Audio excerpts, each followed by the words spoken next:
Newcastle family, it's been quite a while since we had talked. And I mean, a lot of transfer news has happened, and I'm just excited to just have this camera in front of me and talk to you about the certain players. We've had a here we go. We've had some news regarding Alexander Isak as per usual. And we've also had Samu Omarodian and Wissa news, which I'm very excited to share. But before I begin, give this video a massive thumbs up and hit the subscribe. But before I do get on to that transfer news, we've got to talk a bit about those preseason friendlies. Two of them have happened. The first one against Espanyol, a 2-2 draw.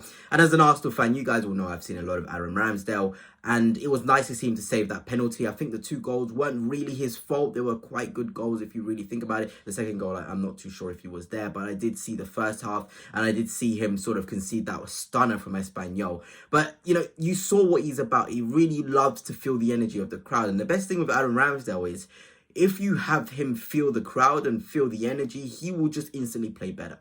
Once that St. James's Park is backing him to the fullest amount, I'm genuinely scared about how good Aaron Ramsdale can be. Obviously, you have Nick Pope, and I'm not sure who the first choice is. Newcastle fans, let me know, actually. Who do you feel more comfortable with after just watching that short period of Aaron Ramsdale and Nick Pope? Who are you more comfortable watching? But for sure, it's nice to see him there. Bruno Guimaraes played in that game. Matt Targett was involved and scored. Obviously, that news about him being left in South Korea, which was a lie, but it's all fun and games. But genuinely, what I got from that game is Newcastle United needs signings. You know, when you're playing left backs, full backs in midfield, it's genuinely a crisis for you. And it wasn't just in that Espanyol game, but also against Atletico Madrid in the loss. I saw some bright bits from Elanga when I was watching, which was genuinely sort of encouraging.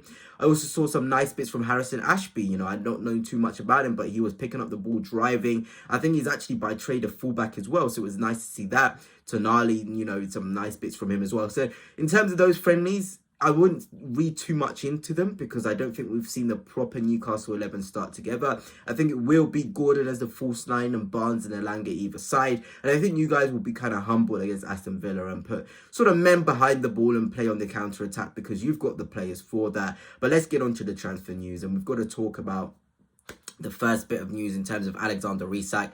Luke Edwards from The Telegraph came out today saying Alexander Isak's going nowhere. Liverpool can try all they want, but Newcastle PIF have told Isak it is not happening, mon frère. And apparently it's sort of kicked up a fuss from him, but ultimately the ball is in Newcastle United's court. You know, if Liverpool are going to bid below the valuation, why should Newcastle accept? And I'm starting to get really annoyed with Alexander Isak, to be honest, because now you're going on borderline disrespectful to the Newcastle fans. You train. Eddie Howe has said, I want you to train, get involved, we've got a game, train. This is just so unprofessional from Isak. It genuinely is. You know, he's a phenomenal player, but the way he's handled this situation is rubbish. And there's been this talk about him thinking there was a gentleman's agreement. But gentleman's agreements nowadays, they basically mean nothing. Newcastle have offered him multiple contracts with release clauses. He's saying no. Ultimately, if you don't get your move, you're going to have to get back into the squad and fix amends and play your hardest for Newcastle United. And I really hope he does so. You know, but it was genuinely nice to see that Newcastle are digging in their heels, standing their ground. And even if they do sign a number 9, they're ready for Alexander Isak to stay.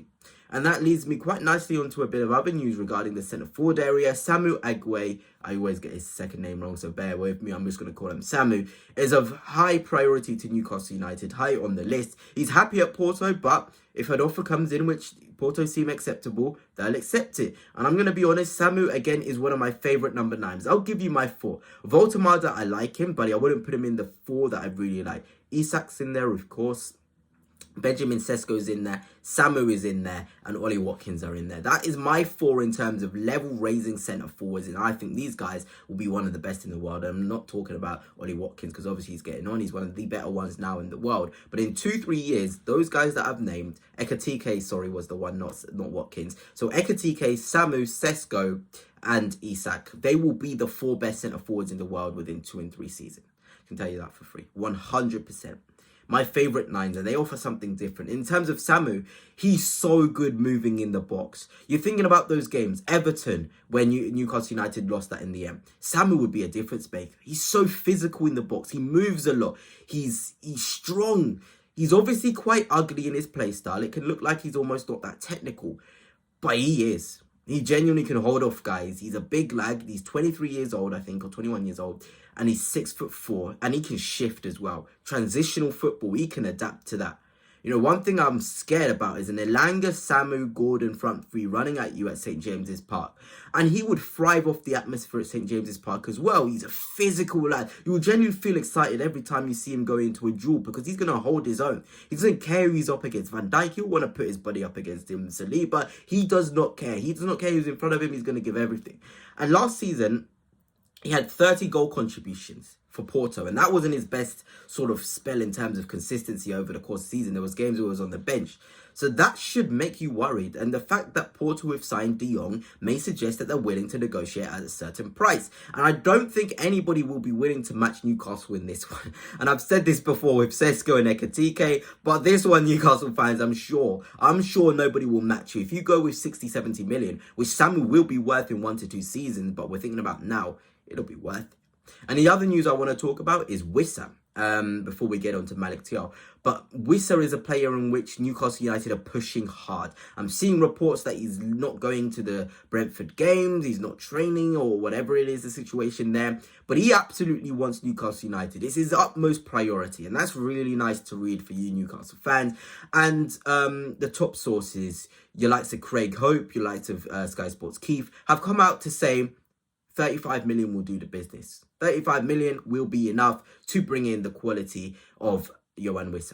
And that's always a big thing for Newcastle United. Ready now players, if you can get the right blend. My thing is, if you're going to have Isak leave and he manages to get his way, which doesn't seem like what Newcastle want to do or PAF want to do, Wissa and Samu is a brilliant sort of blend in terms of age and experience, but then also youth and hunger and quality. Same with Wissa and Voltemada. That's great blends. Genuinely, I like what Newcastle are doing in the way they're trying to replace Isak. You get a Wissa who you can guarantee, but you get also a younger profile who grow into the qualities of Isak as a centre forward. They tried it with Sesko and Ekitike, didn't quite work. But look, Newcastle have the right ideas. It's just the execution.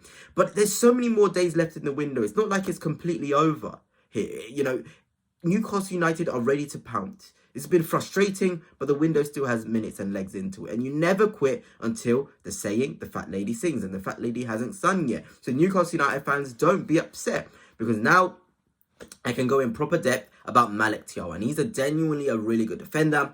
On the ball, I've seen him perform against Liverpool and Arsenal. He looks confident picking it up, driving with it as well. He's a physical lad. He was one of the wonder kids centre-half, so he's been around for a while in terms of people seeing he's got a lot of potential. And the key bit is, with the here we go, he only wanted Newcastle United. Today I saw him, he came on off the bench for AC Milan in his last appearance. He looked pretty good as well. So this is a guy who will come into Newcastle United and contribute. You know, I know you got Fabian Schär and Botman, but the fitness of Botman has been quite shaky. And the good thing with Malick Thiaw is a player who can play left centre-back and right centre-back as well. He's more comfortable right centre-back, but left centre-back he can hold his own and be pretty good as well. He's a good box defender, so balls into the box, he's strong. Defending transitions, he's got the energy and speed as well. He's young. So the future of Newcastle United would, of course, be Malick Thiaw and Sven Botman, with Lewis Hall and Tony and Livramento at right back, Tino Livramento at right back. So that's very good. Then you got Bruno, Tonali, and I still think there's got to be 2 midfielders coming in for Newcastle United with the 2 attackers. But look, it's a slow process. I don't want to give you bare information talking about what Newcastle United need, but this is genuinely a good step in the right direction for you guys.